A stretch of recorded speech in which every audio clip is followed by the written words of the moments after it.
मराठी मातृभाषा चॅनलवर आपले स्वागत. आज आपण मराठी बालभारती इयत्ता दुसरी या पाठ्यपुस्तकातील पाठ क्रमांक 28 मोर पिसारा या पाठाचा अभ्यास करणार आहोत.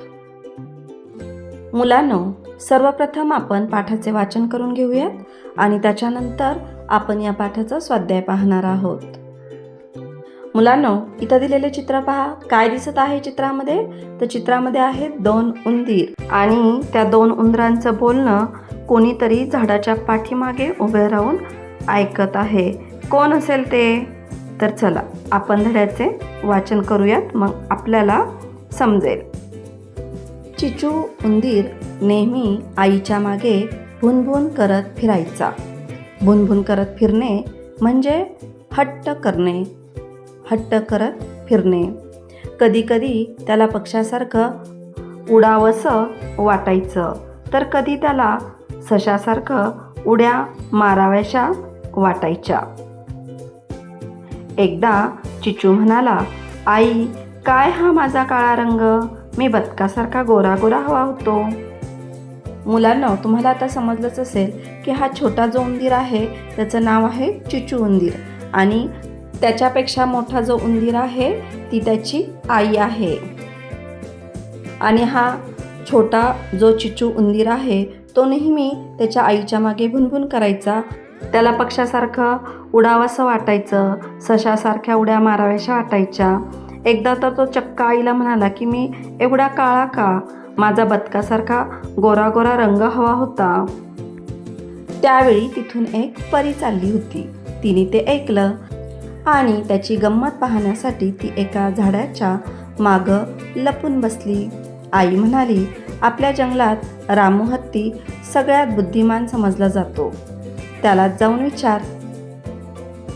चिचू पळत रामूकडे निघाला.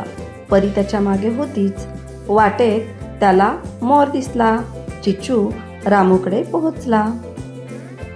चिचू म्हणाला, मला फक्त मोरासारखा पिसारा हवा आहे. त्याची इच्छा ऐकून रामू हसू लागला.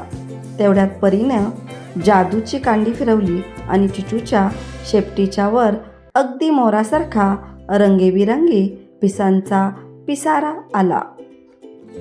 तो होता छोटाच, त्याच्या मापाचा पण सुंदर. चिचूनं पिसारा पाहिला आणि एकदम खुश झाला. तो रामूलाही विसरला. आईला पिसारा दाखवण्यासाठी तो पळत पळत घरी निघाला. मुलांनो, तुम्हाला सर्वांना माहीतच आहे की उंदराचं घर म्हणजे बीळ असतं आणि तसंच ह्या चिचूचं घर सुद्धा बीळच आहे. आणि तो पळत पळत बिळापाशी आला. पळून पळून त्याला खूप भूक लागली होती. घाईघाईनं तो बिळात शिरू लागला आणि त्याच्या पिसाऱ्यामुळे त्याला आत शिरताच येईना. तो अडकला. मोर पिसारा फुलवू शकतो आणि मिटू शकतो, हा तर होता उंदीर. तो पिसारा त्याचा नव्हता, तो मिटेना. चिचू वैतागला. तो उलटा होऊन आत जाऊ लागला, तर बीळ पूर्ण झाकलं गेलं. मुलांनो, आपण पाहिलं चिचूला वाटेत मोर दिसतो आणि त्याला मोरासारखा पिसारा हवा असतो आणि त्याचं हे बोलणं परी ऐकती आणि ती त्याच्या जादूने त्याला सुंदर छोटासा पिसारा देतोय. आणि तो पिसारा बघून चिचू खूप खुश होतो आणि पळत पळत घरी येतो. आणि ज्यावेळेस तो त्याच्या घरी म्हणजे बिळात शिरायला लागतो तर त्याला पिसाऱ्यामुळे बिळात शिरताच येत नाही. तो वैतागतो. तो उलटा होऊन आत जायला लागतो, पण पिसाऱ्यामुळे बीळ पूर्णपणे बंदच होऊन जातं. त्याला काही बिळात जाता येत नाही आणि त्याला खूप भूक लागलेली असते. आता आई घाबरली. तिनं तोंडानं ठुशी देऊन त्याला बाहेर ढकललं. ठुशी देणे म्हणजे धक्का देणे. तर चिचू पडलाच. ती बाहेर आली. आईने ढकलून पाडलं म्हणून चिचूला राग आला. तो आईवर चिडला. त्याला पाहून आईला हसूच फुटलं. ती आधी हसली आणि नंतर तिला काळजी वाटली. असा उंदीर कधी असतो का? आई, भूक लागली. बर, चला कसा येऊ?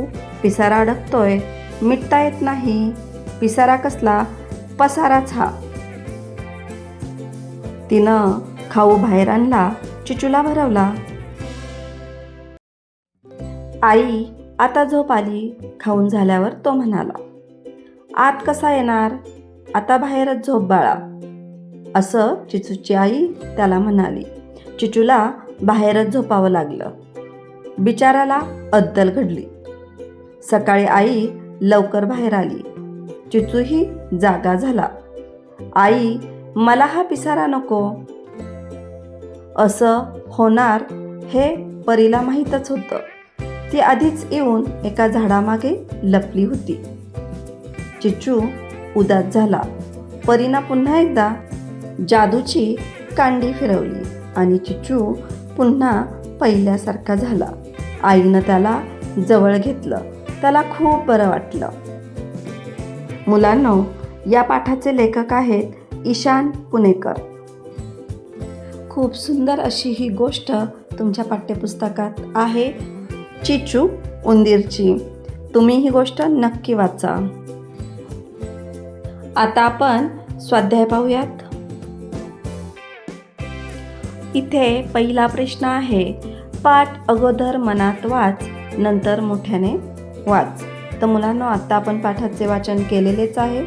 तुम्हाला तो समजलाही असेल तर तुम्ही सुद्धा घरी नक्की हा पाठ वाचायचा आहे. प्रश्न दुसरा, चिचूला काय काय करावं वाटायचं ते सांग.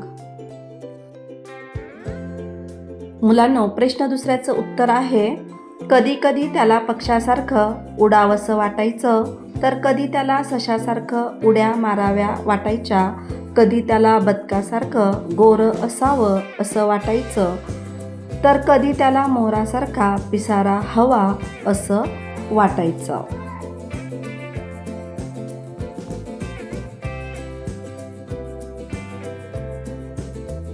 प्रश्न तिसरा, का ते सांग.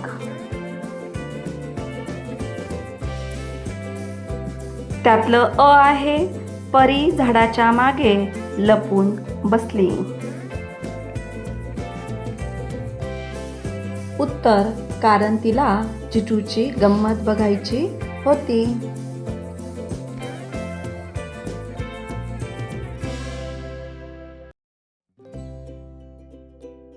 आ, चिचू पळत रामूकडे निघाला. उत्तर, चिचूला रामू हत्तीला प्रश्न विचारायचे होते.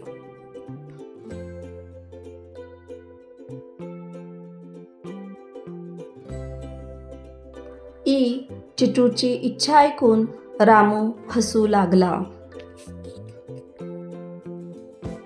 उत्तर, रामू हत्तीला चिचूची इच्छा ऐकून गंमत वाटली म्हणून रामू हत्ती हसू लागला.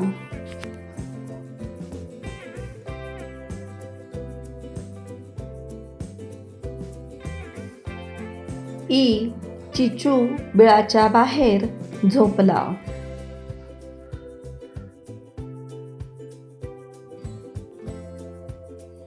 उत्तर, पिसाऱ्यामुळे चिचूला बिळात शिरता आले नाही म्हणून चिचू बिळाच्या बाहेर झोपला.